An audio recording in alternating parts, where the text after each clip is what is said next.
Hey, what's up? Dean's here, Performance. We're at the shop today, and last couple of days I've been plugging away on the silver C5 that's under the car cover.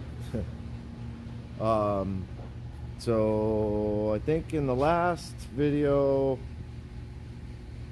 I had dropped everything, started running, started getting the fuel line set up. I don't have it in the air anymore, but I got the fittings and everything all connected to the fuel lines. I've got the dash 8 ran up. I got to get a couple of clamps. I got it going into the regulator, and then I got to make like a little mount to hang the regulator here off the frame rail. And then I got the feed coming off this side with like a 180-degree line that goes back under the regulator and then comes up to a 45. Then this is like a female to male T, and then another 45 which drops down to a 90 on this side. Then the 6 return on the bottom is going over, it's looped. I got to get like clamps and stuff to hold everything down, but it came over to the factory feed line, which I'll end up tying this kind of something like that, and then obviously I got to keep it away from the pulley and all that stuff, but I got to get that hung. Plugs are in it. We went with NGK TR6s. They're gapped to about 28 thousandths right now. Because this car was pro charged, had an 8 rib setup, we sold all of the pulleys with the Pro Charger kit.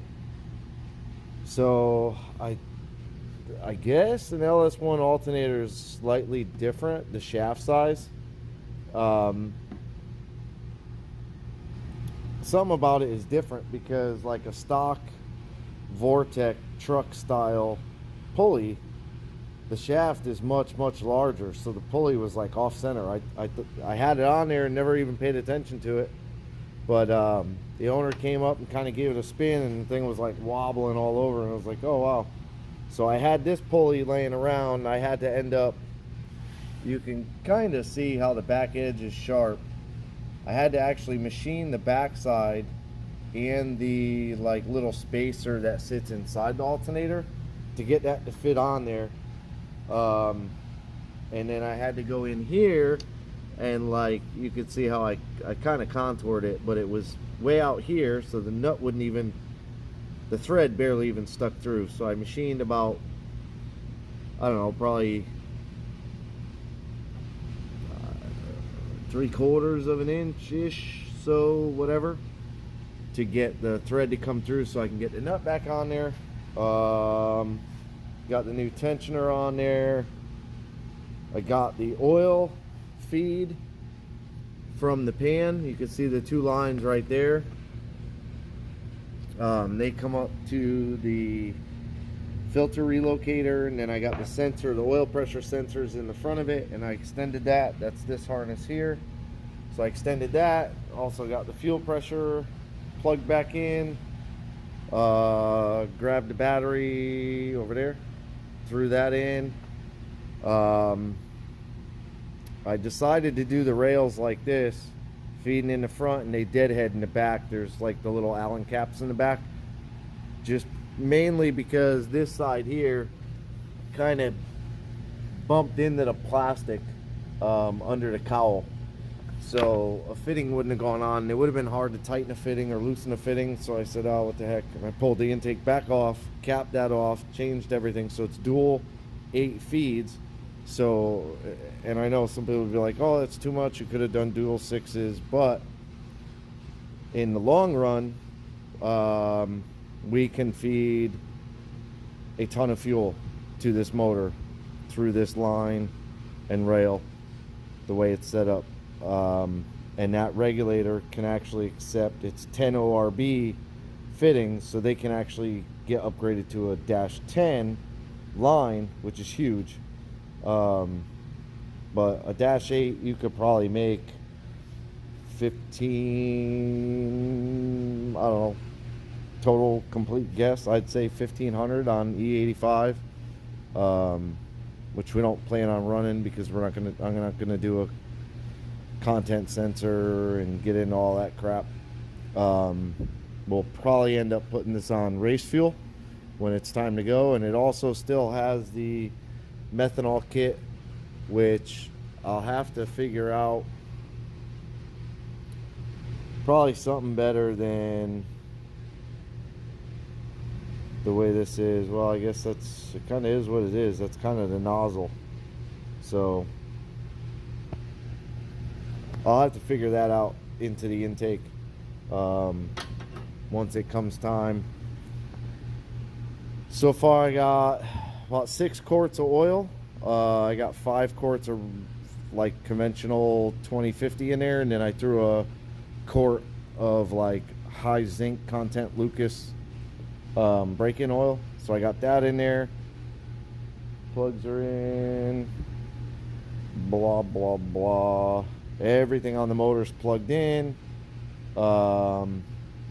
except the knock sensors, which I kind of forgot to tap the side of the block where the factory ones go. You run a different style tap, and then you take the knock sensor harness, and you could actually thread these in. These are like the valley cover style for like Gen 3 motors, and then you thread these into the side of the block, which, you know, funny thing is I went and got 2 new ones and then forgot to do it. Pretty sure I bought the drill and the tap and everything to do that. This is a little bit different of a tap size than like the Gen 4 factory style, and these are 1 wire, those are 2 wire, blah blah blah. So I have to grab the harness for the knock sensors, and I'll have to extend each leg and run them down somehow, get them down underneath. Headers are all on. I think they were on. Yeah, they were on before, but I ended up grab my HP tuners. You see everything lights up now, so the battery is connected. And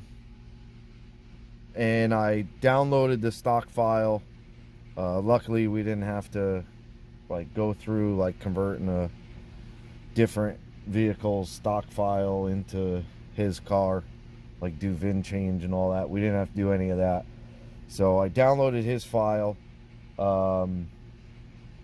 and changed all the injector data, changed like the cubic inches, liter, the cylinder mass on the liters, all that stuff. So I kind of did like a kind of a rough base to get it started on, because it is a fresh motor, so we do have to break it in. And I was kind of almost in a rush hurry to try and get it fired today, but then the better part of me, or the worst part of me, whichever it is, said don't do that. Just take time, wait, get all the hoses hooked up, get the belts on. This way I can fill the coolant system, make sure there's no leaks. I can go through all of that, and then I can actually run it without, you know, freaking out thinking that it's going to overheat or having to pay attention to it. The only thing I have to do now that I have the battery in it and it bumps over, I can bump it over and then do those last 3 torque plate on the back of the flex plate. I could do the last 3 nuts that bolt the flex plate to the torque tube plate, whatever it is. And then I have a ton of stuff on order. I got all the intercooler piping in, got the flange in, which that kind of gives away what we're doing with the car. We are definitely going to turbo the car if I haven't said it before. So we are going to do a rear mount on this. One more thing I need to do is never quite looked in the trunk of these. This will be the first time I pop his trunk. If I can figure out how to pop it. Hey, there's a button. So, okay, it's flat. And he's got oil. And he got, I don't know what the hell that, oh, it's like a cover. So I need to figure out, oh, they're compartments. I see.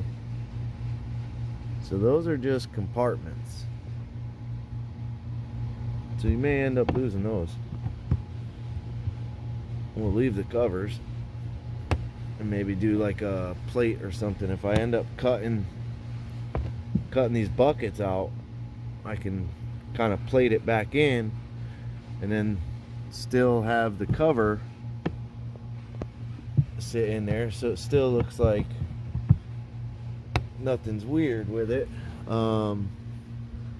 What would be kind of neat eventually, come on, daggone carpet, would be kind of neat. Yeah, these are just big. Oh, look at this. This must be for the New Balance shoes. If we could do like an ice tank in there, that would be pretty neat. Kind of do like a little, this freaking plastic. Holy smokes. So yeah, we'll probably end up getting rid of this at the minimum, getting rid of this big drop, and that'll buy us a ton of room to get the turbo mounted up in there. But I'll try and keep like, but I'd probably end up like cutting the carpet along this like line right here, cut it along here, and kind of pick this center piece back up and then kind of cut it along there again and like kind of tack glue it back down. I mean, that's kind of what the factory did in the corners over here. You can't really see it. Hey. It's kind of what they did here, was they just flapped it over. It's not really even all that neat for a Corvette, but you know, something like that. I have to pull, oh, it's fiberglass, so it's probably part of the body. Yeah, I don't know, we'll see. Let's figure it out. We can get all this stuff out of here now, but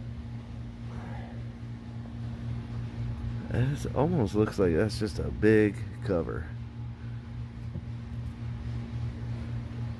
I don't know, we'll see. Yeah, but we're definitely gonna get rid of this, which is this big drop down piece here. We'll get rid of that, and then that'll allow us to kind of tuck the turbo up in there, kind of keep it somewhat hidden. But yeah, I mean, that's pretty much it. Is that not? Oh, okay. Okay, she's dirty. But yeah, that's it for now. I got another power steering pulley coming, because again, I don't know, these the LS1 is like different or something, but you know, the pulleys like don't fit. So this was supposedly a LS1 300-202 Dorman number 300-202, but apparently it's not, because it don't fit. And I mean, I could go through all the trouble of like machining a spacer to sit inside of here, but I'd rather not do that. I'd rather just get another pulley, which will be here like Saturday. And once that gets here, and get on the car, which should be so much fun getting on the car.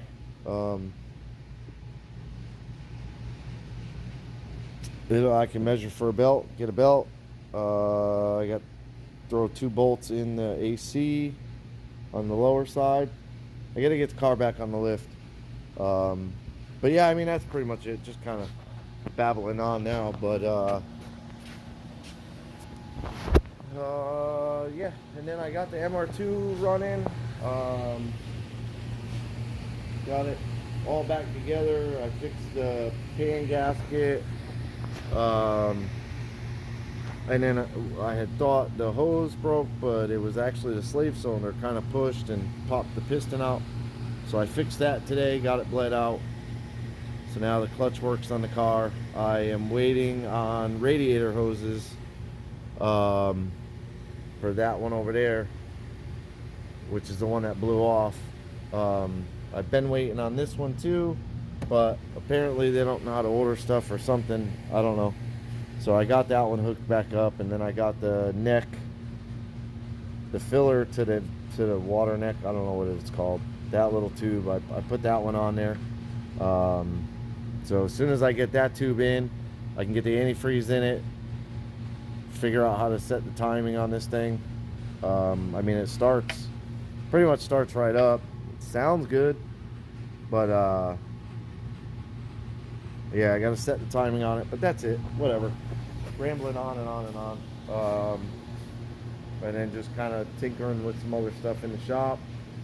And then we have another project that just came up. Got dropped off this morning. So I'll probably do another video on that tomorrow and upload it. But I won't be working on that until sometime next week. But yeah, that's about it, man. I appreciate it. Thanks for watching. Subscribe, leave a comment, hit the thumbs up, blah, blah, blah. Bell to be notified, all that good stuff. Appreciate you watching. Have a good day.